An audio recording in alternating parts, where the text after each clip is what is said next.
This next panel is really going to ask a few simple questions. What is the problem we're trying to solve for?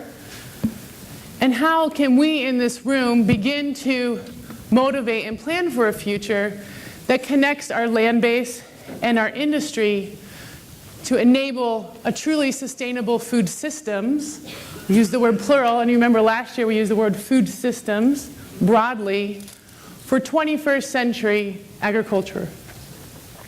It's my privilege to introduce Jason Clay, Senior Vice President of World Wildlife Fund.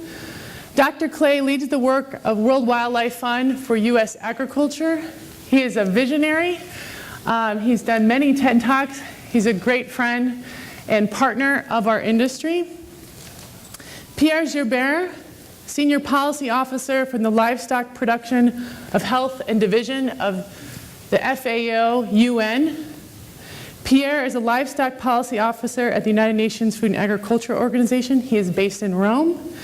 At FAO, Pierre has been leading the life cycle assessment for global greenhouse gases that relates to livestock and feeding individuals worldwide.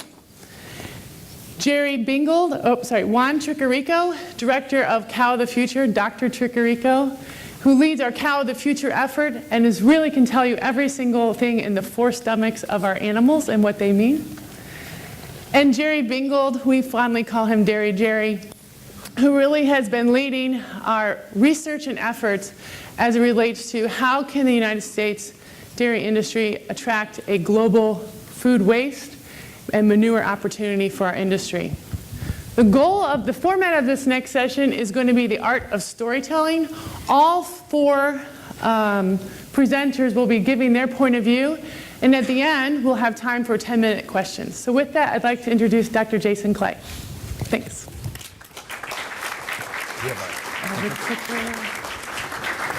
I don't have it. We're looking for the clicker. No. Okay. All dressed up and know where to click.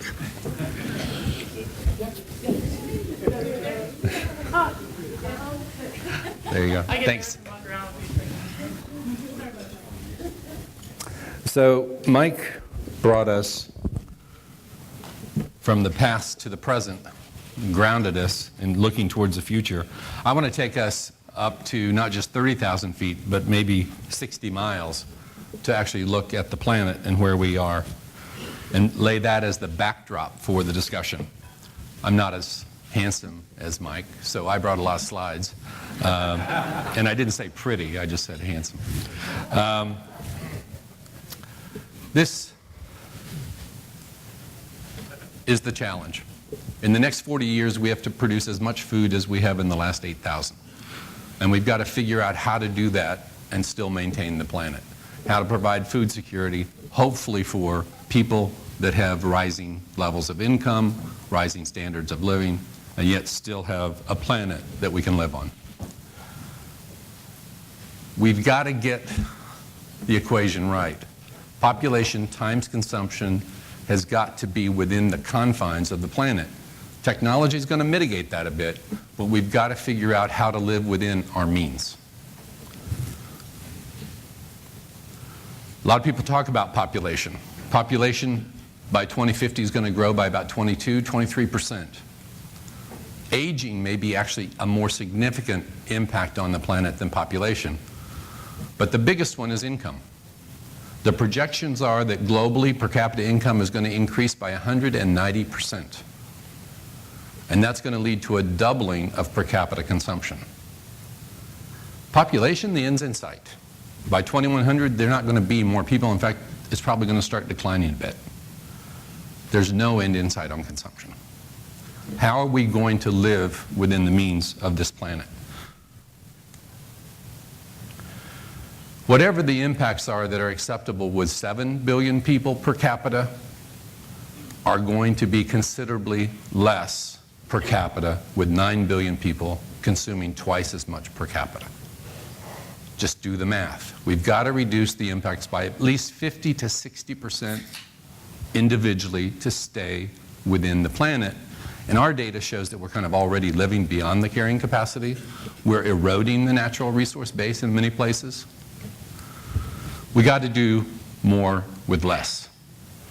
And we got to figure out how to stop trying to maximize individual things like yield or carbon or water, and how to optimize 2, 3, 4 important things, which may have different impacts. They may have tensions between them. We got to start thinking systemically. We've got to intensify production.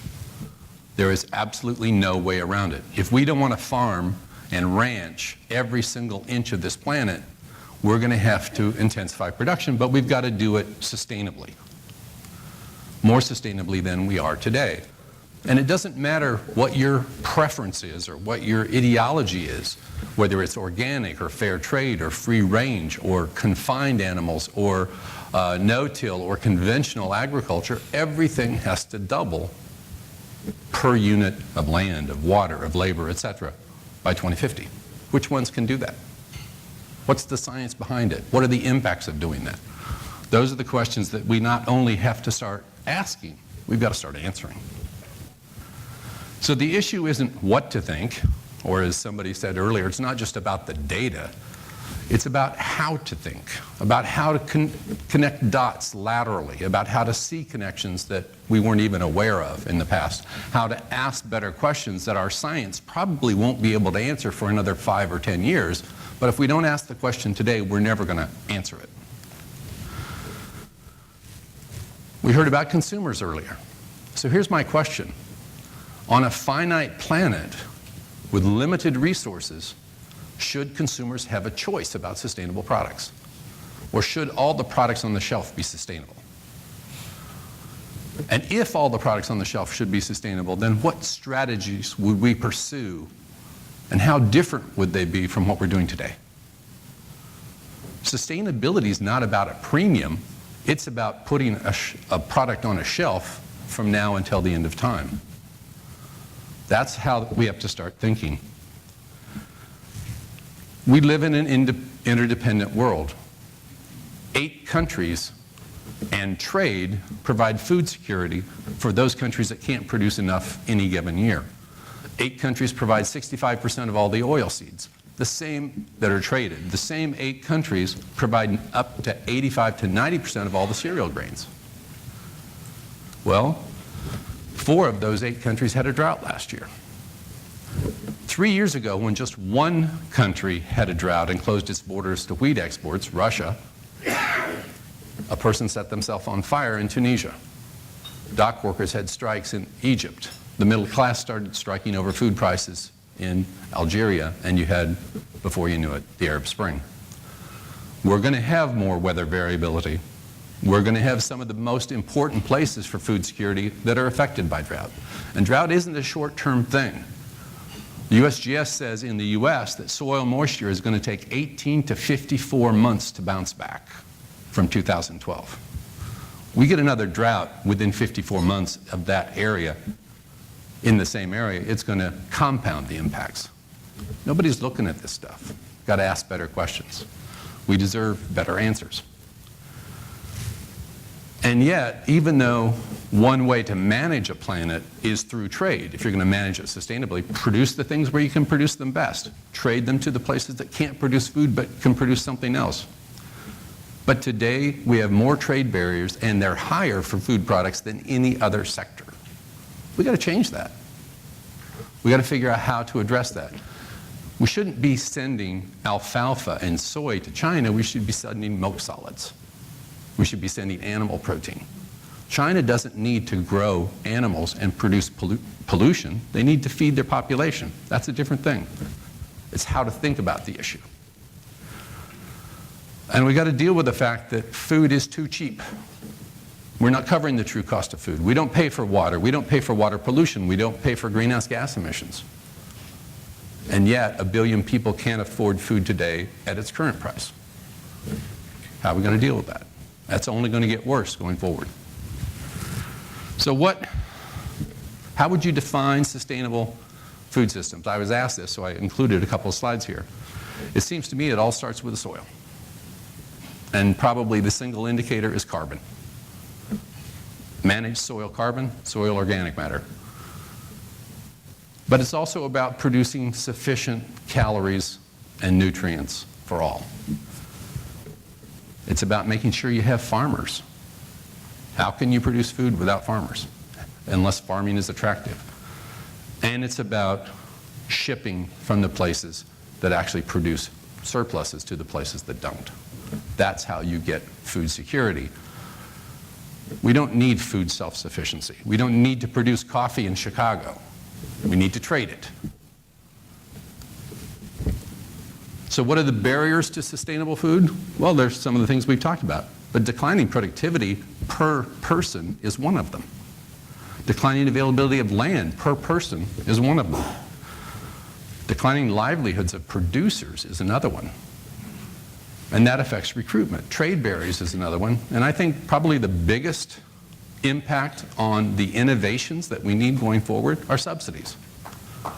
Subsidies create compliance. Performance standards create innovation. You want to give incentives to producers? Give them standards. Let them get better. Let them find 1,000 ways to get there. There is no one better practice, best practice. There are many better practices. And then there's the real time. In the UK, in the Industrial Revolution, it took 155 years to double the GDP of 9 million people. In China, it took 12 years to double the GDP of 1 billion people. That's the speed of life today. That's how fast things are accelerating. That's a totally different ballgame. And China lifted 400 million people out of poverty. That's a good thing. We should be happy about that. But they consume more. And their consumption probably lifted 200 to 300 million other people in other countries out of poverty. These countries, in a global recession, representing more than 2/3 of the population on the planet, grew at more than 5% 2 years ago, 2010, 2011. What global recession? That's us in Europe. That's not the rest of the world. This is their connection to China as a trading partner. That's the power of one economy pulling. In fact, if you want to develop your marketing plan for DMI, I would look at those blue countries. Growing at 5%, they might be consuming more milk. Might be an option there.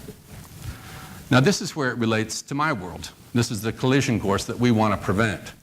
In the last 23 years, these countries in yellow have taken land out of national parks and protection so that producers can use it to produce things like food. That's the collision that we're on today. Using the rest of the planet, habitat conversion, biodiversity loss, diminished ecosystem services. We can't afford to have that happen.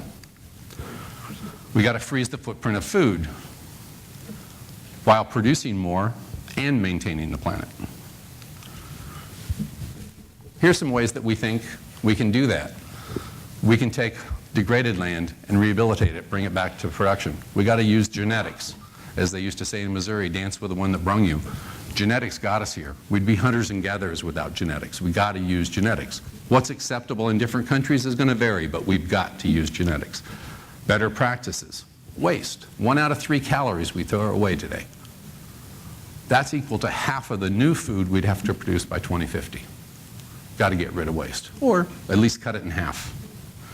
None of these things by themselves will double production. All of them combined will get way beyond what we need, but we've got to start focusing on it. We had an expression where I grew up, if you don't know where you're going, any road will get you there. We got to know that in the next 40 years, we've got to double food production. Ag has to be part of any solution that involves the planet. Ag can protect biodiversity and ecosystems. Going forward is going to be a challenge. It'll be even harder than it is today when we double down on production. But we think we can work together on this. And in fact, the planet depends on us doing that. Thank you very much.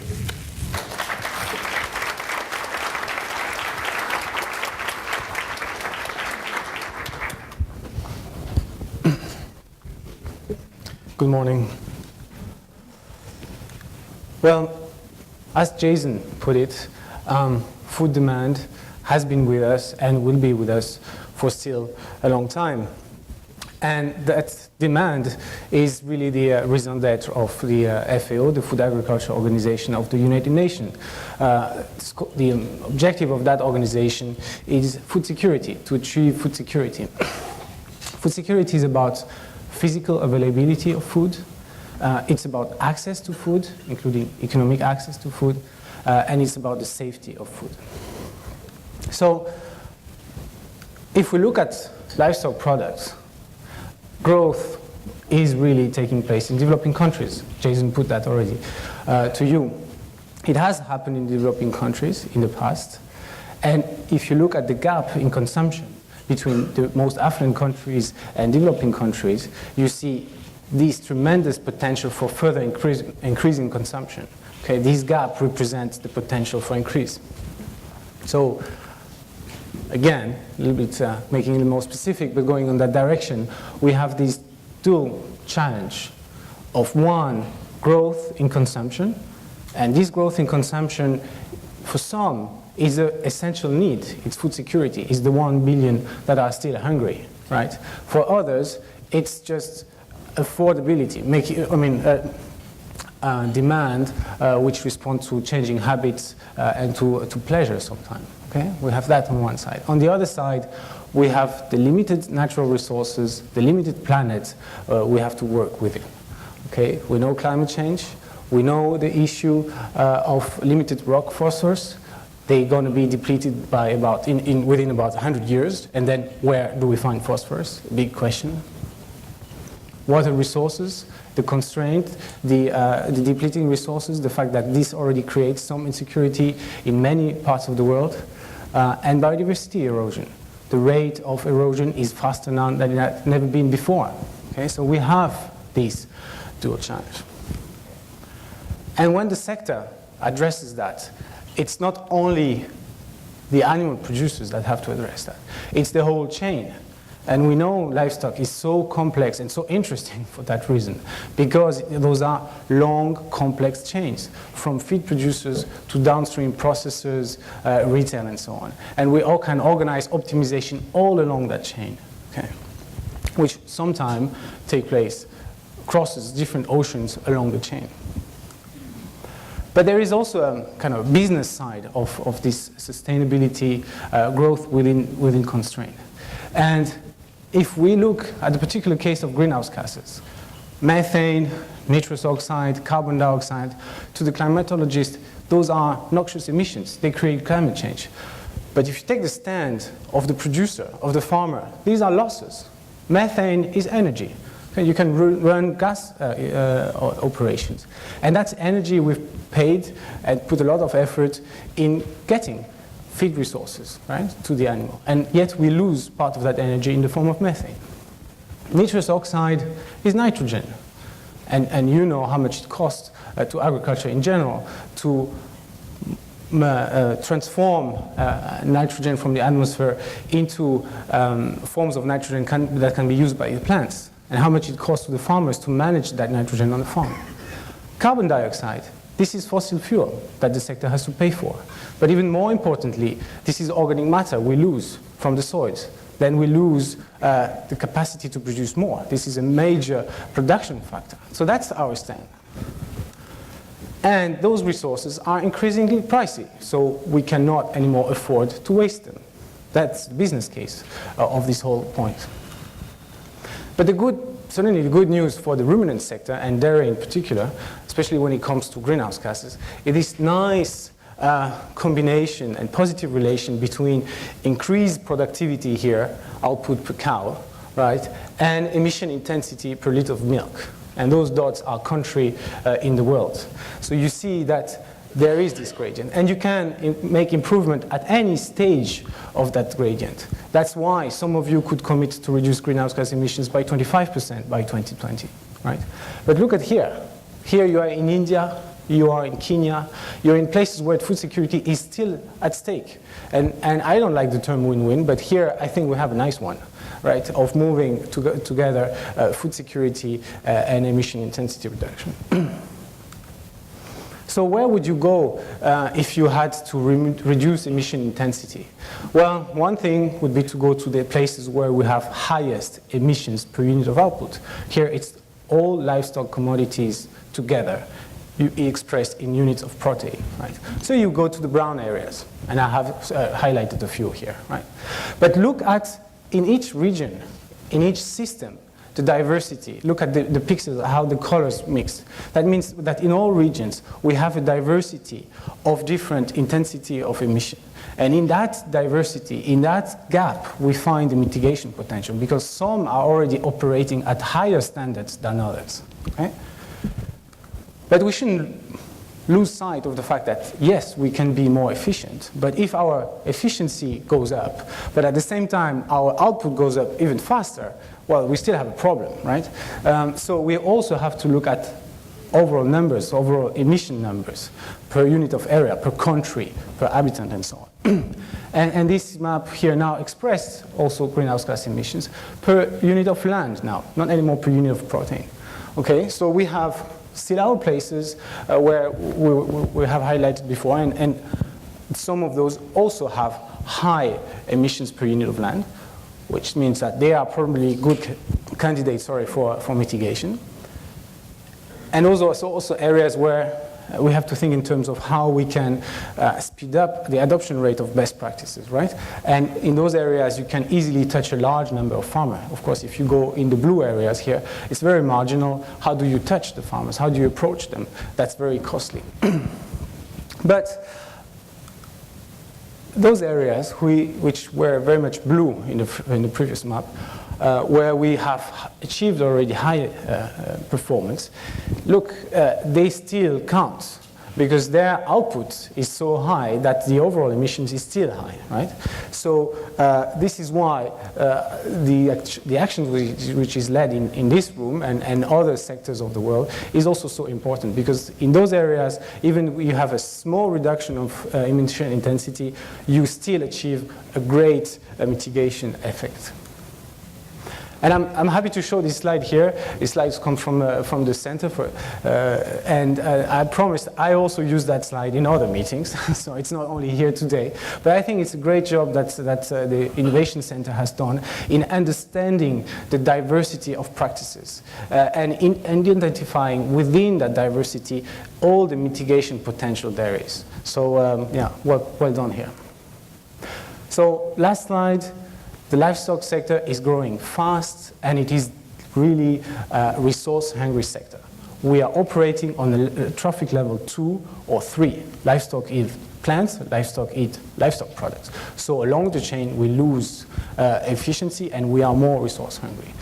But there is substantial efficiency gains that are being targeted, and that can be achieved in all systems, in all regions, right? And I think that's really the positive part of the message.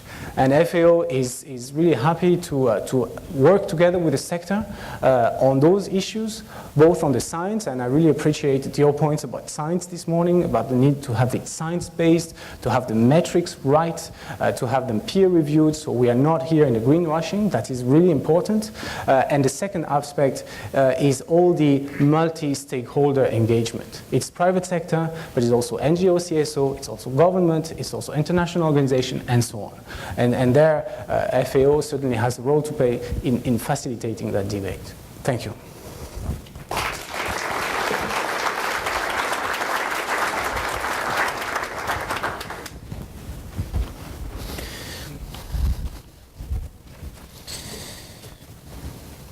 Well, we've seen how Jason Clay gave us a look from 60 miles up high. And then Pierre showed us a global map. And what I'm trying to do now is to bring you closer to eye level. Maybe not my eye level, but at least the cow's eye level. And remind you that the factory in our production system is this individual cow out here. This is where we get our milk. This is the productive unit of our industry. And if we go back, if this is all about history, and we think about history a little bit, we can in fact remember that animal husbandry was always important in farming. And that in fact, even before farmers knew about requirements of nutrients for plants to grow or for animals to grow, they instinctively knew, and by learning and by passing along that wisdom through generations, that in order for you to have a successful farm, you had to have animals. And it was a recommended practice to bring that manure, put it back in the soil, to regenerate the soil so that the next season you could have crops to feed your animals and crops to feed people. And this type of activities that were carried out by those farmers in the past are still activities that farmers today perform on a daily basis that seem very small, but that contribute to stewardship and the sustainability that we're talking about. Activities such as feeding your cows so that they are productive. Activities such as making sure that you have a healthy animal so that you have a productive herd. Activities such as selecting your best animals for breeding so that the next generation of animals is actually better and more productive and healthier than the generation that you had before. And all of this is important, and all of this goes back to the ultimate sustainability, which is in fact being able for a farmer to pass on that farm over to the next generation. We talked about being able to produce food, but it's juggling. This is an exercise in juggling over time. We need to produce food for today's demand, and we need to produce food for tomorrow's demand. And these individuals right here are the ones that are going to be able to do that if they remain to be farmers. Now, there are two central elements that have already been a very important part of farming in the past, and they continue to be a very important part of farming right now. And those elements are efficiency and recycling. And there's a number of small things, again, that farmers do that contribute to efficiency and recycling every day. Let's look quickly here at a ration, a diet of a cow, typical cow in the Midwest that's lactating. You're going to notice that this animal is in fact able to consume a large portion of its feed from materials that we cannot eat, human inedible, or in some instances that we choose not to eat. And this is very important. This aspect is very important because it is the ability that that animal has in consuming those materials that humans do not choose or cannot eat that allows this animal to thrive on those materials. Whereas only 30% in this particular example would be materials that we could eat and would be in competition. These are materials such as food industry byproducts. So we grow plants and we consume plant-based diets and plant-based materials, but there's some stuff that we cannot eat. Well, guess what? Dairy cows consume that. Food crop residues. We grow crops, and there's portions of those crops that we don't use ourselves. Well, dairy cows consume that. And ensiled refuges. So, for example, they are able to consume the entire plant of corn, whereas we only eat the kernels. But these benefits that I just described are sometimes forgotten. And so I want to talk about how we calculate efficiency, because these items that I describe are forgotten as a result of calculating efficiency in relative terms. And so I'd like to first, right now, give you a very simple example. And that's why we have this picture of a freeway in Chicago or some other city. The idea here is that if you look at all these cars and you put your hat on, remember, it's not what we think, it's how we think, that Jason alluded to. Any of these cars are more fuel efficient than this bus if we talk in miles per gallon. However, if we think about the true function of these vehicles and we start to think about the number of people that travel a given distance for the amount of fuel consumed, because this bus can carry a lot of people, it will probably be a lot more efficient in taking people a certain distance than all those individual cars. So let's think about how we calculate efficiency for dairy cows. And right here, you can see the conversion efficiency of nutrients such as energy or calories or protein are usually calculated by doing a simple ratio. They're the proportion of outputs over the amount of inputs. That proportion is what we're looking at. Now, this is one of the ways in which we could think. If we were able to eat everything that cows eat, it would be fair to calculate this conversion efficiency by using total outputs over total inputs. And if we did that, then we would have as a result these orange yellowish bars that pretty much tell us that dairy cows are fairly inefficient, because this is a low number, which means that you need a lot of input to produce output. It's below 1. This consumes supply of food for humans, because at the end of the day, that's what we're all about, right? But now, let's think about it in a different way, because we cannot consume everything that cows can consume. We need to be more appropriate to calculate conversion efficiencies on a human edible basis. So now we take human edible outputs and we divide them by human edible inputs. If we do that, we see that in fact dairy cattle are positive contributors, and they in fact build supply of human edible food. And that's what we're all about. Now there's one more element that I already alluded to in a previous slide, and it's the element that dairy cows are also excellent recyclers. We've talked about it already.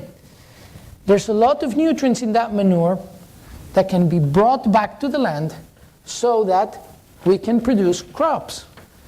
Just as an example, that's very difficult for you to read up there, but one dairy cow produces enough manure daily to fertilize 56 pounds of corn. In fact, that could also be used to fertilize 84 pounds of tomatoes. Now this story, the story about the potential or unlocking the potential in manure, is another story, and I'm not going to talk about it.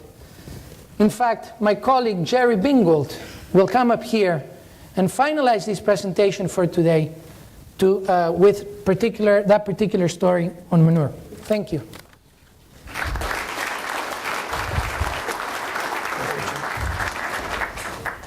Thank you.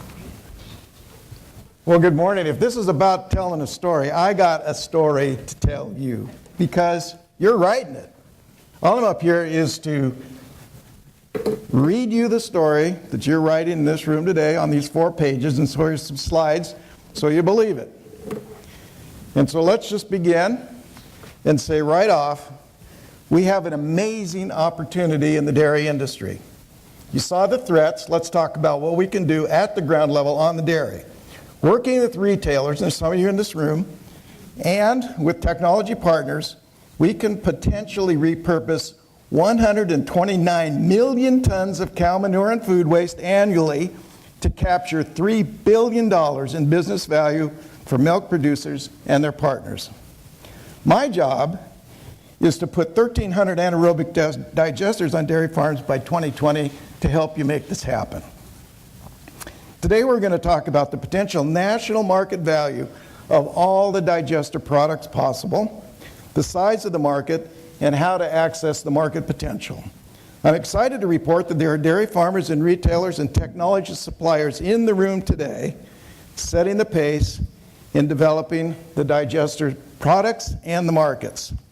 Some farms are actually adding $100 per cow or more per year from these products. Plus, if you add food waste to the manure, it's like adding rocket fuel to the market potential. The biogas production increases, and also the value of all the products and co-products from these digesters. Food waste plus manure is a key to the dairy's role in this 21st century sustainable food program. So you heard about this. Juan indicated that cows can eat what people can't. That's a good thing. It includes spoiled food, wasted food, unedible food, and it's all headed for landfills. Unfortunately, 1/3 of our food never makes it to the table. It's lost to human consumption. The lost retail value of that food is $166 billion, and that's the value that food stores are losing because this food isn't being sold, it's going to the landfill. In addition, we're paying another $1 billion in local taxes for somebody to haul it out to the landfill. What if, there's no return on that investment, but what if the wasted food was fed to cows or actually put in with manure into a digester? Doing so can create a large sustainable return on investment for everybody. Jason talked about a sustainable food system. To make this work, we have to work together. A system that repurposes food waste and cow manure is an example of working together. It can enhance the quality of life for farmers, farm workers, society, improve economic viability of agriculture, and produce valuable fiber and nutrients to grow more food and produce biofuels. The next slide will show you the potential value locked up in that food waste. What if 2 tons of food waste from one retail store was put back into the food system instead of a landfill? On average, 2 tons of food waste is generated by a large retail store. Now, to their great credit, retail stores understand this and they're trying to adopt policies to get to zero waste and repurposing all of that food. So what if the 2 tons were collected every week for a year and put back in the food system? Why? Because the food waste contains valuable nitrogen and phosphorus fertilizer that can be extracted to use as fertilizer to grow more food. If it goes to the landfill, the food waste is mixed with all sorts of contaminants, making it absolutely unusable for crop fertilizer. How much nitrogen is contained in this amount of food? It's enough nitrogen fertilizer in that 2 tons to fertilize 246 acres of corn. Now, if those same 2 tons were added to a manure system in a digester with 1,000 cows on a dairy farm, what would that look like? Well, let's ask Mel Kurtz. Mel, are you in the office? Yeah, right there.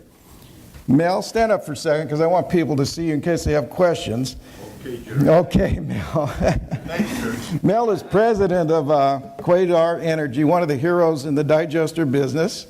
And I want to thank Mel for being here today. He's also a sponsor of our awards category and also brought his daughter Emily to the council meeting with us.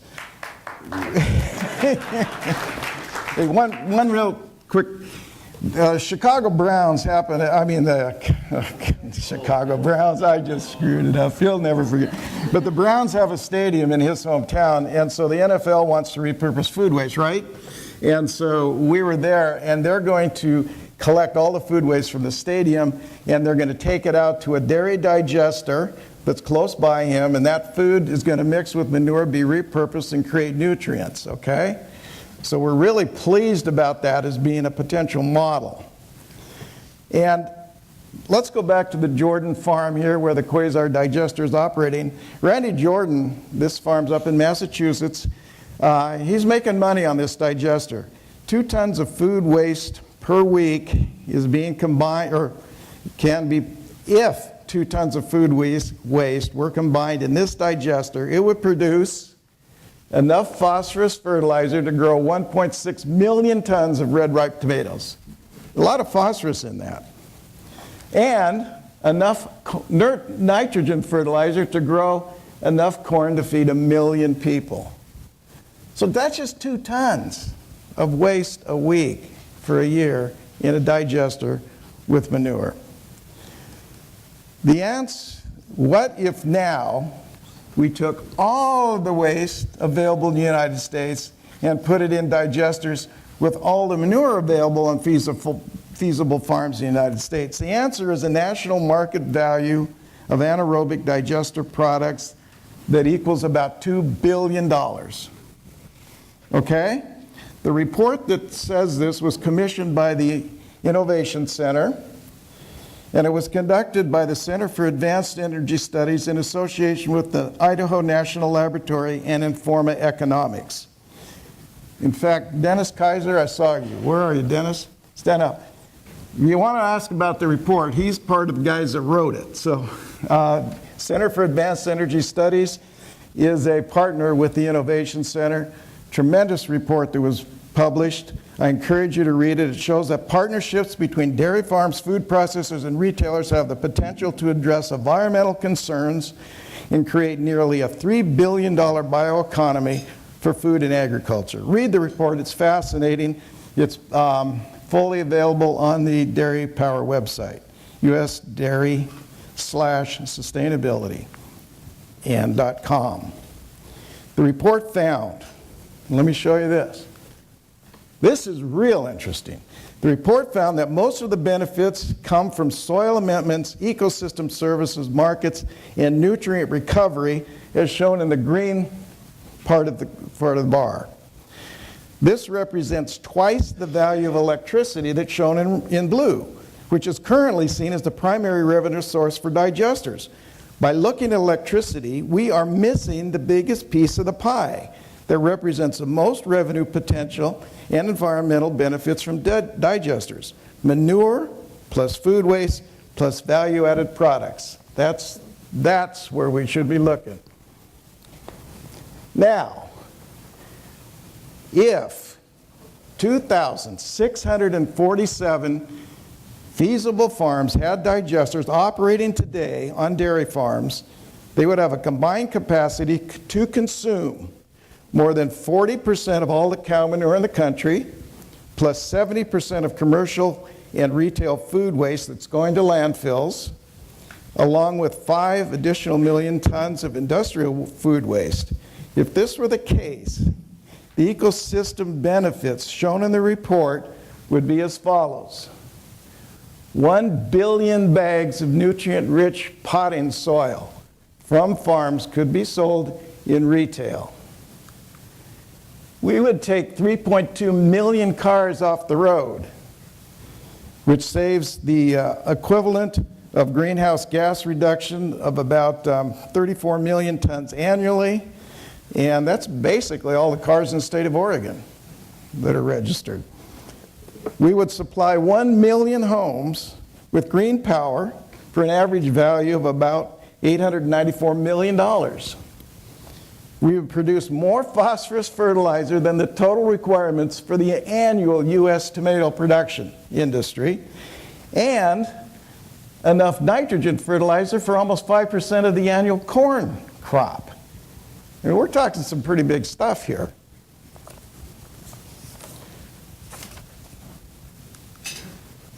Now let's take a look, and I know it's hard to see, but I want to take a look at an actual system on a dairy farm in Idaho working today, doing this. I mean, we're not making this stuff up. This is really happening.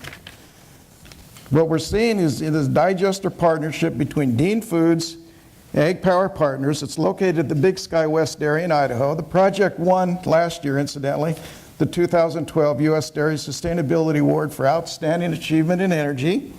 The digester is financially self-sustaining, paying a return to investors, and the dairy owner, while lowering operating costs, also improves manure management and reduces greenhouse gas emission. The dairy owner's making about $75 or so on direct and avoided costs per cow per year at the dairy. As available, retail food waste is also used as a feedstock. This is an example of a third-party, built, owned, operated digester on land leased from the dairy at no risk to the owner, except to provide a daily supply of manure. And a case study and performa are also on our website. The manure is actually, I'm going to show you a little tour of this thing, because it really is happening. The tour from 4,700 cows is collected daily and supplied to a DVO modified plug flow digester system. In fact, Steve Dvorak, where are you? Right there. Steve is right here. Stand up a minute if you have any questions for him. He's also another hero of the digester industry. Of all the digesters on dairy farms in the country, this guy's got about 60% of them operating. The longest digester systems in the country are his, and the biggest on a dairy farm, serving 15,000 cows on one location, producing about 5 megawatts of power, is also a DVO system. Oh, by the way, the Green Bay Packers have a stadium that kind of Mel thinks they can do better than you if we repurpose food waste. We'll work on that, okay. And Melanie, too, thanks for coming. That's Steve's wife. And thanks for being an award sponsor and a member of the Sustainability Council. We sure appreciate it. Thank you. But anyway, there's the manure collected. The manure is added to food waste in the manure slurry. This is what they call green power. It's big time. And then the digester, which you can see over there in the diagram, receives the manure and food waste. Biogas is produced, supplied to the yellow pipe to the powerhouse for electricity generation and waste heat capture. Engines in the powerhouse are fueled by the biogas. Drive generators produce electricity. And some dairies, like Fair Oaks in Indiana, convert the biogas to both electricity and renewable natural gas. The renewable natural gas is compressed to fuel their long-haul milk trucks instead of diesel fuel. The electricity produced qualifies for CO2 credits, renewable energy credits, and RINs for renewable natural gas. If you're interested in any of that CNG, Mike, do you want to, well, you know Mike. He's doing the system. It's working really well, and it kind of sets, it validated the market is what it did, and so we're real pleased about that. After the manure goes through the digester, it comes out. We separate out the fiber, organic materials from the liquid, and one cow can produce about 8 cubic yards of fiber, nutrient-rich fiber every year. In fact, Sky Ridge Farm, Dandegroat, right here. Yeah, right there. We were talking last night. He's getting about $15 a cubic yard for this. And each cow can produce about 5 cubic yards a year. So 5 times 15, you do the math. I mean, that's money coming back to the dairy on additional revenue from milk production. The fiber can be used as bedding or an alternative to peat moss and potting soil and gardening applications. The digester fiber can be sold as a peat moss substitute at the retail level. And finally, and this is important, nitrogen and phosphorus can now be extracted from the lagoon of the effluent coming out of the digester to provide high-value fertilizer to grow more food or feed more cows, There are emerging technologies now to remove the nitrogen and phosphorus directly from lagoons on farms without digesters. So, in summary, this is the story you wrote. And what we're seeing here is, I hope I communicated that the emerging opportunities for dairies working together with retailers and technology partners, you can tap into that $2.9 billion market potential and accrue the environmental benefits of repurposing manure and food waste to their highest value. This works, folks. Thank you.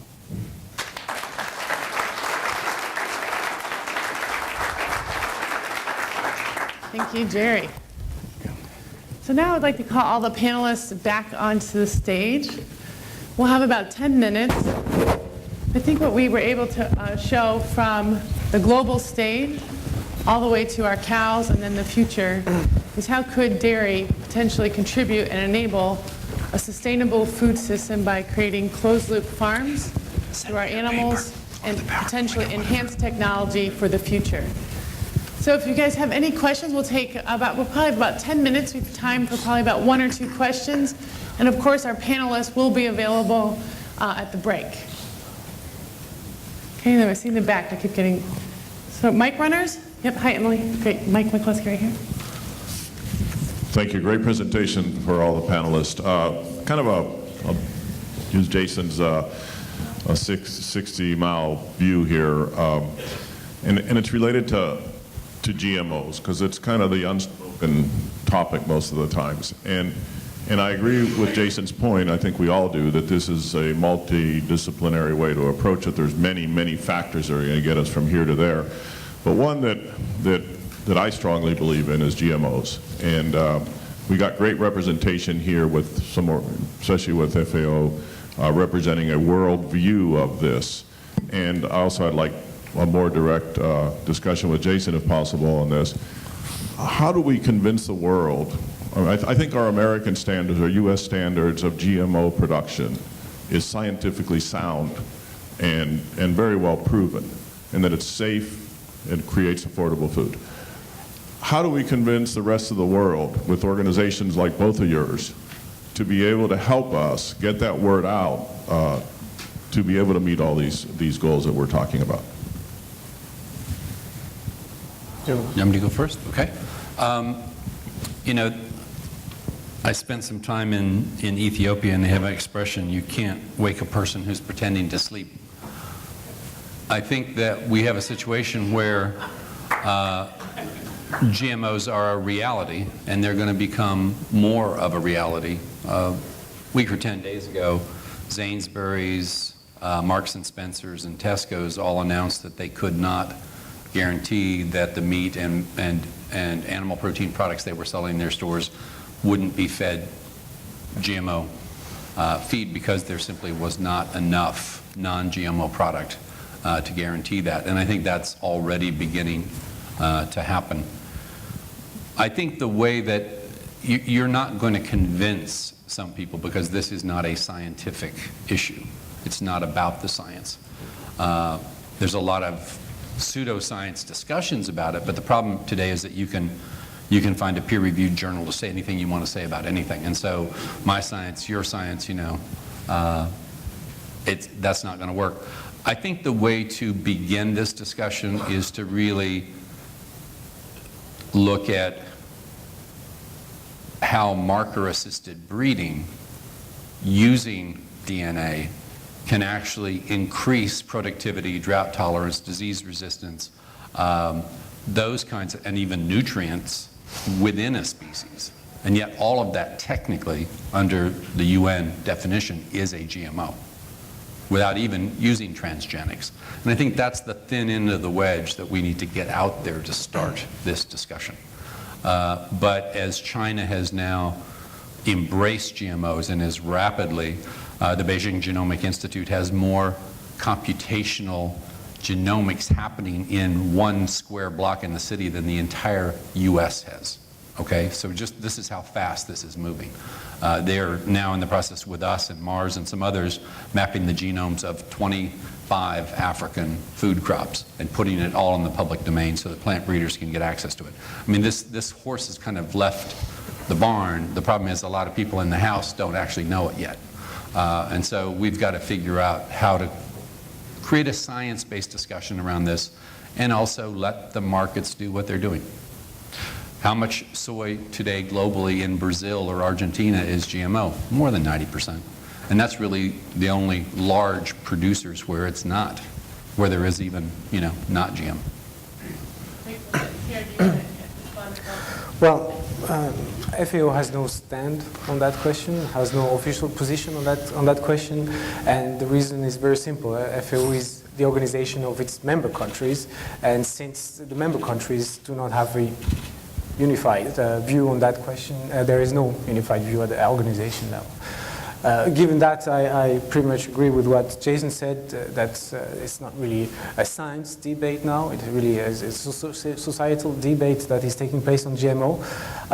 And I also see in Europe many countries taking the way of marker-assisted breeding, kind of ways around GMO to improve breeding strategies and breeding technology, right? So we see that happening also in Europe. The other, just to another thought about that is that most of the GM research and work that's going on today is actually not about food. It's about human health, and it's about medicines and all kinds of issues. In fact, all of the insulin today on the planet is made with GM. And most people aren't aware of these kinds of things. Likewise, because of a way that they have defined the issue in Europe, most of the food additives and fermentation agents for yogurt, for beer, for sauerkraut, for cheese, the rennet substitute, for example, these are all GM products. For the wine industry in France, it's a GM product. Now, because these are produced in controlled areas and in that kind of situation, Europeans have decided it's not an issue. But it's still a GM product. And so I think making more awareness about these kinds of issues is also a way to begin to have a more informed discussion. Great. Thank you, guys. I've just one comment on that. I've noticed recently, and when I say recent, the last probably 2 to 3 years, that we're finding more and more CEOs standing up and addressing the issue and openly discussing that.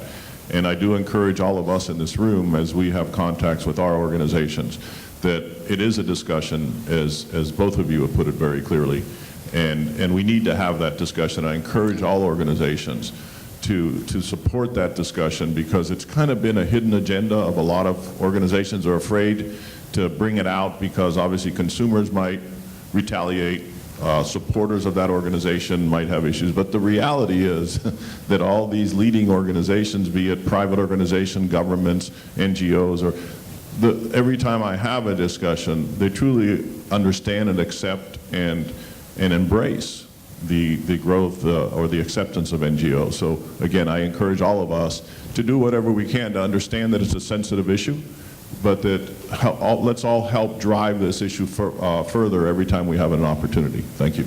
Great. Thank you. So we have time for one more table. I believe table 14 had a question. I saw your hand. And then just ask the panelists to make just brief closing remarks.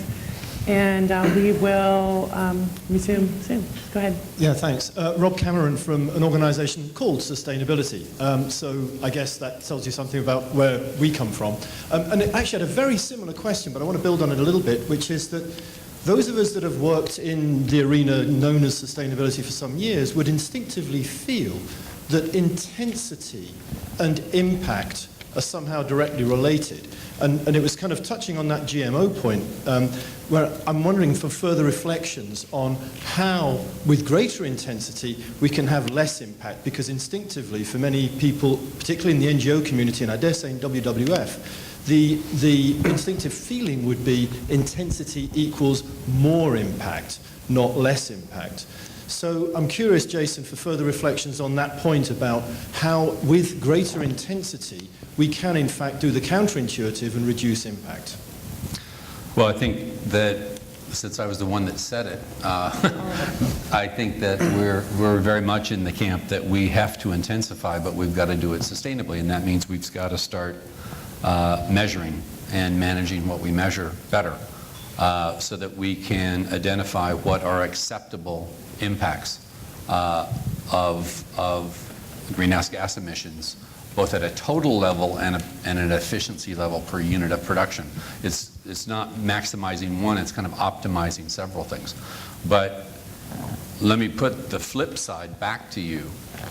In the last decade, we've expanded the amount of land used for agriculture and ranching on this planet by 6% in 10 years, so 0.6 of 1% a year. If that continues over the next 40 years to increase productivity, that'll be 24% of the 30% of the land in its entirety that remains on the planet that could be farmed. That means the whole planet will be farmed if we don't intensify. So we've got to find out how to do it and how to make it acceptable and how to get those impacts within lines that we can accept. But simply, the biggest threat to the planet today is agricultural sprawl, not intensification. And Pierre, and then Juan and Jerry maybe also talk about it from a dairy perspective, your closed loop perspective. Yeah, on that point, I'd like to make this difference between intensification and efficiency gains. And we pretty much advocate for efficiency gains. And efficiency is how much product you get out of 1 liter of water, how much product you get out of 1 hectare of land, or of 1 kilogram of CO2 emissions. So that's efficiency. And this efficiency concept cuts across the whole range of systems, species, grazing, mixed, feedlots, whatever. That's a concept which is kind of universal, and you can practice that. And it's different from intensification, which is an input-input ratio, if you mean, capital intensive, labor intensive, which has a different connotation. So from our corner, we push pretty much this efficiency, natural resource use efficiency. And then, yes, when you improve efficiency, you reduce impact per product. I think that if we keep thinking about all of these issues with our traditional manufacturing hat on, where inputs are things that we consume, we're never going to find answers. That's why it's so important, and I hope that came through with a little bit with my presentation, but mostly also with Jerry's presentation, that these are cycles we're talking about. They're natural cycles. And yes, it's how much product you produce per 1 liter of water, but that water is not lost, really. It's transformed into something else. And our ancestors, if you like, that farmed and understood the world from a more practical way, because they didn't have all of that information detailed out, in a reductive scientific voluminous literature. They understood that you do something and nature has a cycle, and that cycle includes death and rejuvenation, as it includes water going from the atmosphere into the river to the ocean and then back up in the atmosphere. So we have to embrace those cycles again and think about it in those terms. Well, I just said bring it on, because dairy farmers, we can show a pathway. They can be totally sustainable, off the grid, producing their own food, recycling all the nutrients, algae greenhouses. It doesn't end. I mean, milk is the most sustainable product on the planet if we're successful in doing what we can at dairies. So I think we ought to go for it. So great. I think that's like one of the messages. I think the whole purpose of the panel that we put forth is that there is efficiency play here, and that's one of the things that the industry's been focused on through our goal. But also, to Jason's point in the wedges, is we're like really thinking through these closed-loop food systems and how the dairy industry can really enable other food systems. So by closing those loops, eliminating waste, recycling, and thinking about that intensification question. So I'm really glad that you answered that question, because it helped us close quite nicely for this session.